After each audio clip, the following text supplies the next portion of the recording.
de los multifondos de las pensiones, y en febrero todos ellos sufrieron pérdidas, siendo el Fondo E el más afectado. Para hablar del tema estamos con Rodrigo Gutiérrez, gerente general de CIEDES. Rodrigo, muy buenas tardes. Hola Constanza, buenas tardes, ¿cómo estás? Bien, pues bueno, partamos por entender, el Fondo E fue al que le fue peor, ¿cierto? Pero ¿no hay ninguno que se salve de los 5 fondos? No, efectivamente, este mes de febrero fue un mal mes para los multifondos, todos muestran resultados negativos. El peor de todos, el Fondo E con una caída del menos 2,77%, el Fondo A también cae con menos 1,47%, son todas pérdidas para este mes de febrero. Ahora, ¿la explicación cuál es? Pensando, Rodrigo, en que acabamos de conocer cifras económicas, de crecimiento económico, claro, de enero, pero da la impresión que la situación está un poquito mejor de lo que se pensaba. Las cifras no están tan malas, ni en el empleo, ni en el crecimiento económico. La inflación también está empezando a bajar. ¿Cómo se explica que en el caso de los fondos de pensiones esté tan malo el resultado? ¿Cuál es la explicación? Sí, bueno, lo que hay que transmitir aquí primero es que las rentabilidades de los multifondos dependen de los resultados que tienen los instrumentos en los cuales cada uno de estos fondos invierte, ¿verdad? Claro. Y en ese sentido importa precisar de que los fondos de mayor riesgo, como el Fondo A, por ejemplo, invierte en instrumentos de renta variable, principalmente en el extranjero. Cerca del 80% del Fondo A está invertido afuera, en las bolsas, en el mundo, digámoslo así en simple.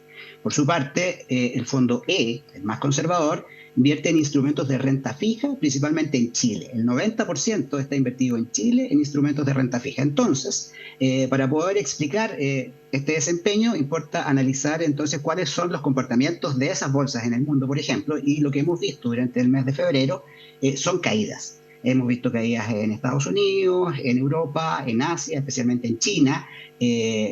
Todo esto en un contexto de conflicto mundial, a propósito de la guerra entre Rusia y Ucrania, presiones inflacionarias que dan cuenta de que la inflación está lejos de ceder. En general, los datos de inflación han mostrado tanto en Estados Unidos como en Europa valores que estuvieron incluso por sobre lo esperado. Las tasas de interés tanto en Estados Unidos como en Europa siguen subiendo y por lo tanto eso ha conllevado en general a malos resultados en estas bolsas internacionales. Eso por un lado, y por otro lado también importa en todo caso tener presente de que esos fondos también invierten en Chile parcialmente. El IPSA estuvo bueno durante el mes de febrero, el dólar también hemos visto alta volatilidad, sin embargo durante el periodo concreto del mes de febrero el dólar no nota un alza, pero esos buenos desempeños, tanto el IPSA como el dólar, no alcanzan a compensar las pérdidas en los mercados internacionales y eso arrastra finalmente a los fondos de mayor riesgo a resultados negativos. Exactamente. En el caso de... sí, porque el A y el B, el A es el más cierto riesgoso de todos y ese es el más golpeado de todos. Así es. Sí. Pero vemos que el Fondo E también tiene pérdidas, decíamos. Sí. De hecho, las pérdidas del Fondo A son mayores que las del A, cae un menos 2,77%, y habíamos dicho de que el Fondo A depende de las rentabilidades de los instrumentos de renta fija en Chile. Y estos han estado afectados, han estado castigados por alzas en las tasas de interés de esos instrumentos. ¿Y por qué suben esas tasas? Sí. Básicamente porque las proyecciones de inflación en Chile han estado un poquito mayores a la que se esperaban. Es decir, en definitiva, lo que hemos visto, la inflación de enero fue mayor que la esperada. Y en general los distintos actores y agentes económicos están hablando de que la inflación iría, el freno de la inflación iría un poquito más lento del esperado. Así como se anticipaba hace un tiempo atrás que eventualmente el Banco Central bajaría ya o iniciaría el ciclo de baja en las tasas a partir de abril, hoy día los distintos agentes están hablando de que esas caídas en las tasas podrían ser en mayo, junio incluso de este año. Y eso de alguna manera lo internaliza el mercado, lo internalizan estos instrumentos de renta fija y eso finalmente termina castigando los fondos más conservadores del sistema de pensión. Ahora, esto es una foto de un mes, ¿cierto? Si ampliamos un poquito, ¿cierto? Nos hacemos un foco un poquito más amplio. ¿Cómo ha sido el desempeño? Este es, claro, un mal mes, pero debiera mejorar hacia adelante. ¿Cómo ha sido si uno lo mira hacia atrás? Como para tener el panorama un poquito más amplio. Sí, eso es importante también transmitirle, porque en general nosotros entendemos que todo esto es materia de preocupación. En general las Sí, personas pues la gente se se empieza a preocupan. angustiar y dice, me tengo que jubilar al tiro o no, o qué voy a hacer, mi plata la estoy perdiendo.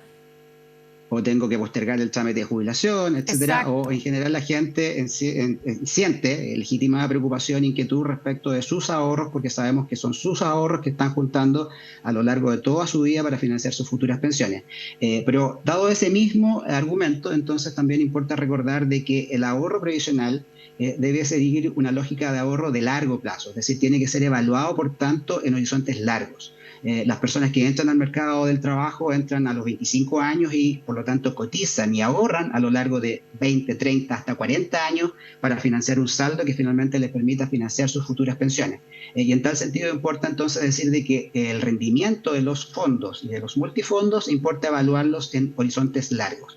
Y desde que existe el sistema de multifondos desde el año 2012, es decir, ¿Mm? ya hace 20 años, todos los multifondos muestran rentabilidades promedio anual positiva. El fondo A tiene una rentabilidad positiva del 5% y el fondo E del 3%, en línea con el riesgo que implica cada uno de estos fondos. Claro. Sabemos que el fondo A tiene mayor riesgo, uno esperaría entonces una mayor rentabilidad, y un fondo E más conservador es de menor riesgo, uno esperaría una menor rentabilidad, y eso que la teoría dice se cumple en un horizonte de 20 años. Entonces, ¿qué es lo que ha pasado? Y con esto quiero Sí, responder tu pregunta en un horizonte más reciente, si se quiere.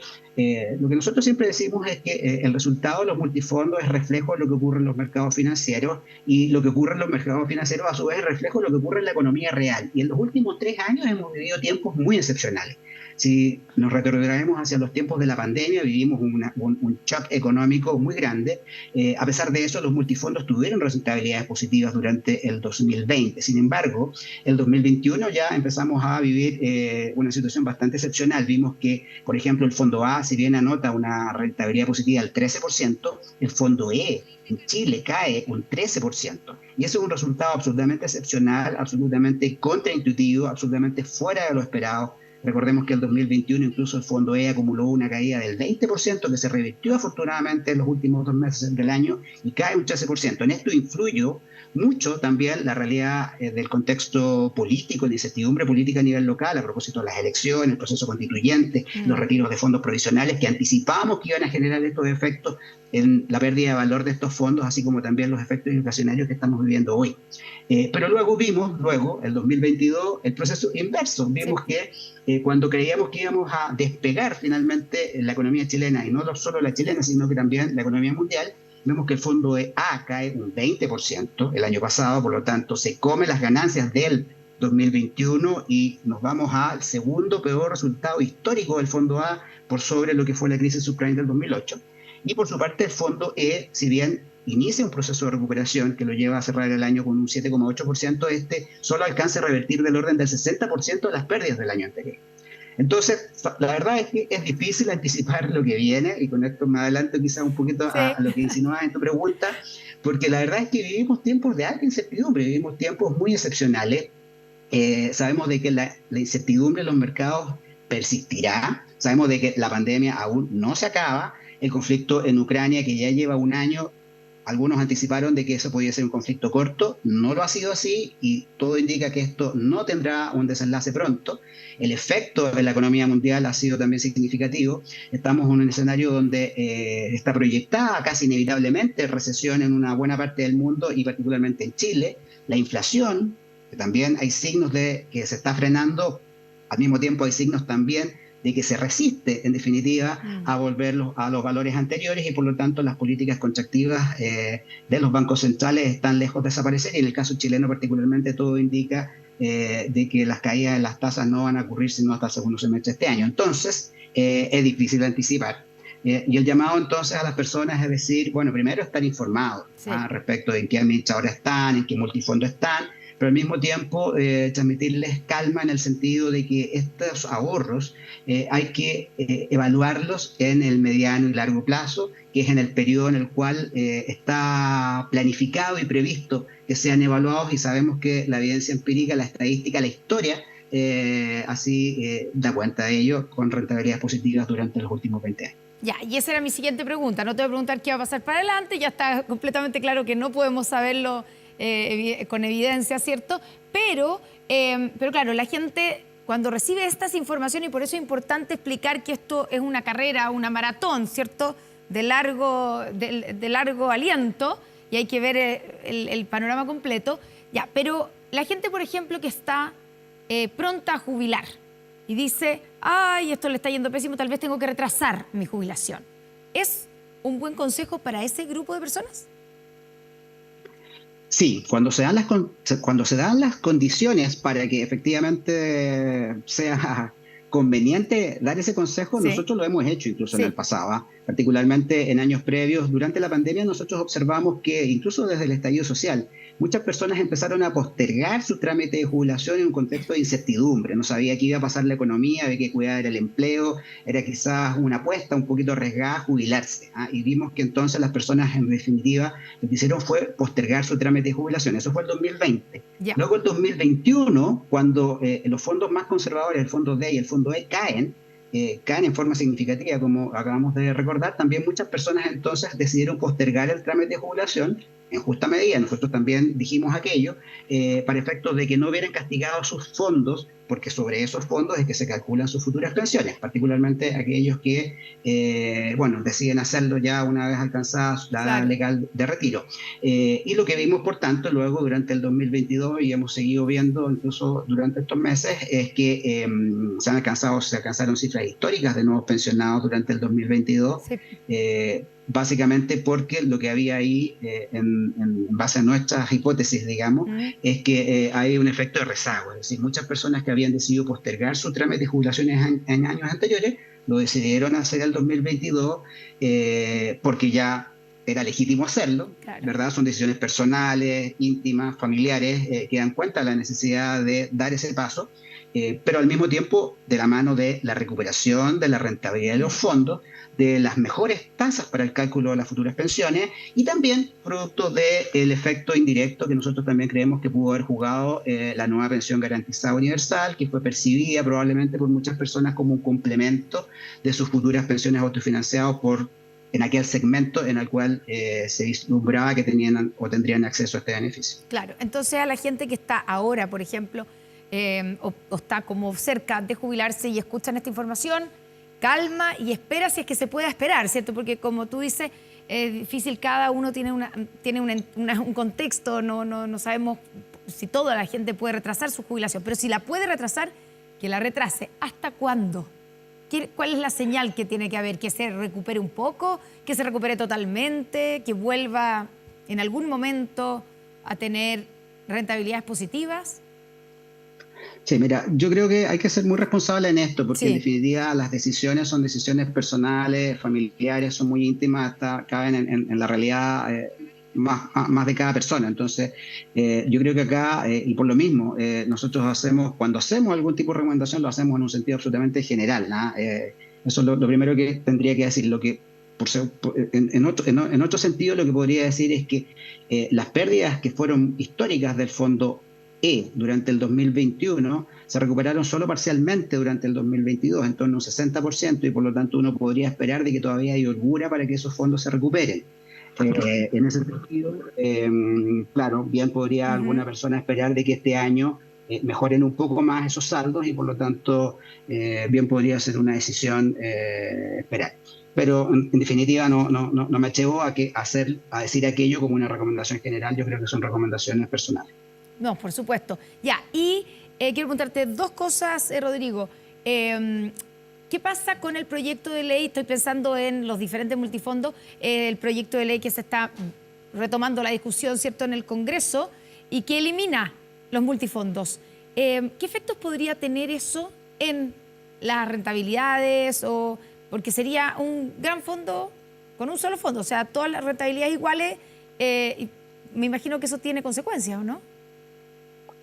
Sí, bueno, existe una crítica al sistema de multifondos que parece legítima, que tiene que ver con que algunos argumentan que no sería correcto que las personas, o hacer descansar en las personas la decisión respecto a la elección de un multifondo en presencia de asimetrías de información. Es decir, las personas no tendrían el conocimiento ni las herramientas para estar tomando decisiones respecto de una decisión de tipo financiera, en definitiva, que evalúe la relación riesgo-retorno en términos de lo que son los fondos de pensiones.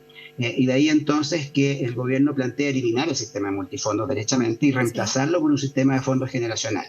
Lo que se plantea ahí entonces es que las personas, sus cotizaciones van a un único fondo que comparten con las personas de la misma edad. Y es ese fondo, por lo tanto, el que le corresponde a una generación, el que va cambiando su composición a través del tiempo. Es decir, probablemente las personas más jóvenes irían a un fondo que estaría, por lo tanto, en una relación riesgo-retorno mayor, un fondo quizás que sería un poquito más parecido a un fondo A, claro, pero que en la medida de que va transcurriendo el tiempo, ese fondo internamente va cambiando su composición hacia un fondo más conservador. En definitiva, la persona no se cambia nunca de fondo. Y es el fondo el que va ajustando su composición a través del tiempo. Tiene lógica eso, ¿no? Tiene lógica, y la lógica también sí tiene algunos matices, digamos, porque uno podría decir, detrás de eso hay una lógica tutelar, es decir, ya hay otro que toma la decisión que le correspondería a una persona, que bien podría tomarlo en función de su derecho a elegir. Entonces, una cosa por otra. Sí, el derecho a elegir versus también que lo normal es, digamos, la gente normal como nosotros no tiene el conocimiento, no tiene las herramientas tampoco para decidir me cambio acá o me quedo acá o me voy para allá. En general es más difícil. Uno generalmente le pregunta a alguien que es especialista, experto. Entonces, al final puede ser que sea mejor que sean esos expertos los que estén a cargo de ir modificando. Puede ser, por lo tanto, yo creo que es una discusión legítima, que bien vale la pena darla. Sí, es interesante las dos posturas. Sí, es interesante, porque en definitiva también uno podría argumentar que el sistema de multifondos es un sistema no sobre el cual uno esté pensando en que las personas tengan que cambiarse a cada rato de fondo.